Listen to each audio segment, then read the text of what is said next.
Hello everybody and welcome back, where today I'm teaching you the story about Kayak VR and where it's going to go in the future, because this game is getting an update in the coming weeks basically, and I thought it would be a perfect time to jump back in and talk about what those updates could be and why we've had to wait so long for them, and also take a look at the Northern Lights, because in the UK over the last day or two I beached myself.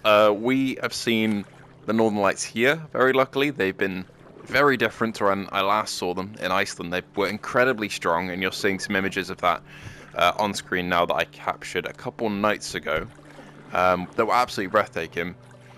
And I thought, that's perfect timing to come back into Kayak VR to the map which has the Northern Lights and is absolutely beautiful, and talk about, where the game's headed. So, first things first. Where did this announcement come from? Well, it came from the CEO himself on Discord, saying that basically the game was in final stages of review with Sony. They'd sent it off for the update that's coming out for it, and they haven't told us what the update is, and they said they've still got to film a trailer and also align the date with the update on Steam as well, because it's updating on all platforms at the same time. So there's quite a lot of work to be done, which will take a couple of weeks, but the actual content of the update itself is done, which I'm very happy for. Very, very excited to see what that is. But what could it actually be, and why did it take so long? Well, there's a couple theories of what it could be. One of the big ones is multiplayer, so you can get a friend in and you can kind of paddle around and race together and explore together, which I think will be really cool. And then also a fifth location was also, I think, being floated around at some point. We don't know what that location would be, but I mean, there's a lot of water in the world, so who knows. There have been talks as well of there possibly being, native 120, 90 hertz being implemented into the game. And now I'm hearing that maybe the game is 90 hertz, and maybe I'm just completely wrong, because now that I'm in it, it kind of does seem like it's running at 90. I'm not really seeing much reprojection at all, but I might actually just be, being tricked by this dark map. But yeah, that's just pure speculation though, but if I had to place my money on something, it would probably be multiplayer and a fifth location. One of the other big features that people are asking for, that's a nice reflection, was like whitewater rafting. And I know the CEO had been looking at the whitewater kayak game that came out on Steam and was asking for people's feedback, what they thought of it. So maybe we'll get that at some point. But I'm hoping that they're sticking with Kayak VR and they're just kind of going to keep adding stuff now, because I think we'll get updates at a faster rate than we did before now. Because the reason it took so long is this version of the game is the PSVR2 version. They crunched so hard and for quite a while to get this version of the game up and running and to get it sold on PSVR2. And that's basically why they took a bit of a break. And I think they also tried to kind of port the game to Unreal 5 as well, and that didn't quite work out, so I think they're sticking with the current engine. But yeah, that's the main reason why it took so long, was because they worked so incredibly hard on the port to PSVR 2, getting this game looking and running as good as it does. The haptics all done and everything, that I think they just burnt out. They're a very small team, and it's kind of mind-blowing that a small team can make something like this. Jesus. Familiar sight that now. But yeah, it is pretty mind-blowing. And some people do just write off Kayak as a tech demo, and I see why. It's very much a game where you go in and you look at some nice stuff, and that's kind of your experience, and that's it. But at the same time, coming in here and sticking on like an audiobook or a podcast and just kind of like chilling, getting some arm exercise in, as anyone who's played the game will tell you, your arms are dead by the 10-minute mark.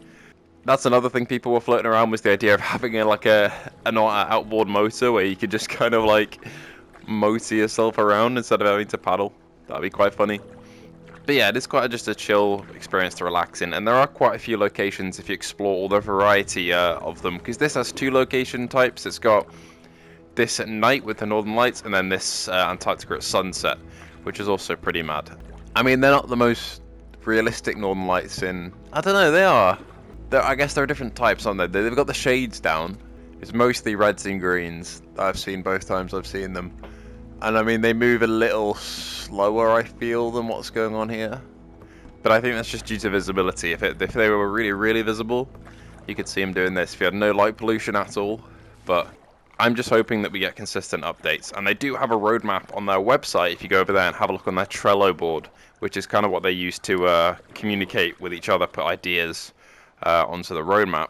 There's a lot of stuff on there, a lot of stuff that probably won't see the light of day, like a fully open world or stuff like that, but on that Trello board, there's also, you know, multiplayer and a new location and improved physics, which maybe could come in the next update. Because you see, if I build up some speed here with my kayak and then let go, it goes for a little while, but it does slow very quickly. And it would be nice having different like kayak types that maybe aid with that. Wow, that's cool. That maybe, yeah, can keep you more, well, you know, going for longer and all that. I never really cared for the time trial stuff in this game. It was more just for like exploration and looking at things, but I know that might mess up some of the time trials if they adjust the physics completely. But yeah, it was quite funny with my community post 2 nights ago, where a load of you were like, "Oh, you're in Kayak VR," when I posted the photos of the Aurora, which is quite funny. But it's true, everything has a VR counterpart, you know. It's always something that's got to mimic it. But yeah, that's our situation on Kayak VR. This thing collapses over here, I feel, or maybe it doesn't do it at night, I'm not sure. Okay, no, it doesn't. In the day, that rock collapses and it's pretty cool. But yeah, we'll just chill out here for a sec. But yeah, that's all we know about the Kayak VR update. Something fairly big is coming, we hope. No idea what location it could be. Please leave in the comments below if you have any ideas, any thoughts about what location could possibly be coming to the game, or other features, because I really don't know. But thank you all for joining me today. Thank you to our patrons and YouTube members, Luke Bentley, Phil Irving, Azit Mirza, Ace Gamer, Hippie Pickle, and Jin007 are licensed to Thrill. All your guys' donations, month after month, help keep the channel going, and I could not do it without you. If you want to join the Patreon or YouTube membership or Discord, the links are all in the description below. Thank you all for joining me in today's little video, just talking about the future of Kayak VR and why I love the game so much. Feel free to like and subscribe for more PSVR2 and VR related content, most of the time, sometimes flat games, and I'll see you all in the next one.